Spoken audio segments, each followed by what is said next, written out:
বর্তমান সরকারের জন্য একটা লিটমাস টেস্ট হচ্ছে স্থানীয় সরকার নির্বাচন। মেহেরবানি করে আগের স্টাইলে খেলার কথা ভাববেন না, কারণ এই লিটমাস টেস্টে আপনাদের উত্তীর্ণ হতে হবে। আমরা চাই আপনারা উত্তীর্ণ হন। দ্বিতীয় কথা যেটা, গণভোটের রায় নিয়ে ইতিমধ্যে যা ঘটে গেছে, এটা দল এবং রাষ্ট্র কারোর জন্যেই ভালো হয়নি। সমস্যাটা হচ্ছে কি, যে ইতিহাসের শিক্ষা, যুগে যুগে এই দেশে যারা ক্ষমতায় এসছেন তাদের ভিতর থেকে শুভবোধ কেন যেন উঠে যায়।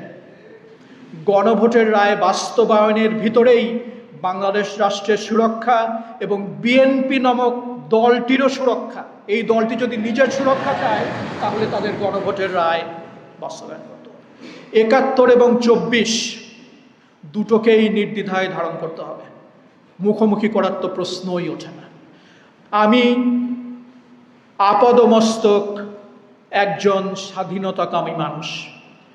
শেখ হাসিনার আওয়ামী বাকশাল আমার জন্য ৭১কে ধারণ করার কোনো স্পেস রাখেনি, কারণ ৭১টা তাদের পৈতৃক সম্পত্তি ছিল, যেই সম্পত্তিতে আমার কোনো ভাগ ছিল না, কিন্তু ৭১ আমার।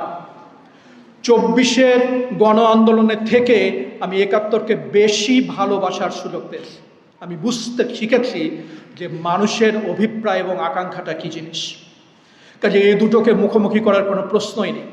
৭১ বাংলাদেশের ইতিহাসের সবচেয়ে গুরুত্বপূর্ণ ঘটনা, এবং তারপরেই ২৪। আমরা ২৪ নিয়ে এত কথা বলি কেন? এটা লিভিং মেমোরি। আমি ভুলিনি, আমি নিজে এর বাস্তব সাক্ষী।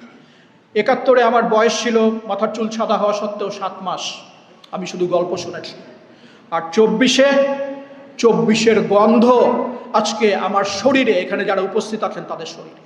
২৪-কে নিয়েই আমরা কবরে যাব। কাজেই ২৪ আমাদের কাছে লিভিং মেমোরি। সেই জন্যই আমরা ২৪ নিয়ে কথা বলি, একটাকে আরেকটার মুখোমুখি কখনো করি না।